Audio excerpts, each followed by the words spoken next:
তুমি আমার জন্য অনেক কিছু করছো, তোমার জন্য অনেক কিছু আনছি। কি আজ কি এটা মা? এটা হচ্ছে তোমার জন্য একটা বন রুটি আনছি। এটা নাকি ভিতরে মোরব্বা বন রুটি। তো কেমন রুটি মা? হুম, কাটো তো রাফি।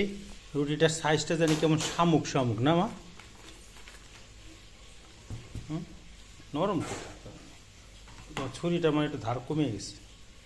দেখি ভিতরে কি বলতেছে যে এটার ভিতরে নাকি কি কই, এটার ভিতরে নাকি ইয়ে আছে কই, আসো মনে।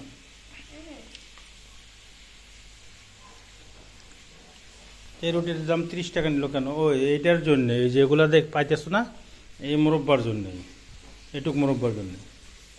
তো 30 টাকা দেয় কিনা আমার দরকার আছে মা, বলো? এই রুটির দাম 30 টাকা, তাহলে কেমন হইলো? মোরব্বা মোরব্বা নাই, কিছু নাই।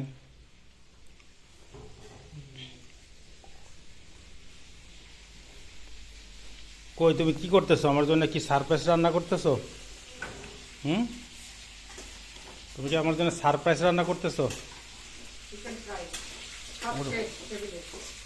আচ্ছা ঠিক আছে, টেবিল থেকে পরে দেখবো না আমি, মাত্র আসলাম তো, মাত্র আসলাম।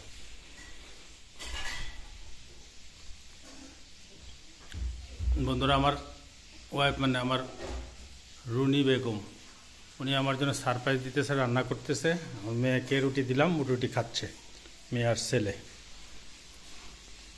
আসলে সব প্রতি সপ্তাহে সব প্রতিদিন আসে না, যার কারণে আর কি সারপ্রাইজ অপেক্ষা করে। দেখি আমার জন্য কি সারপ্রাইজ রান্না করে রাখছে খাবার, আপনাদের সাথে শেয়ার করব। বন্ধুরা ভালো থাকবেন, আসসালামু আলাইকুম।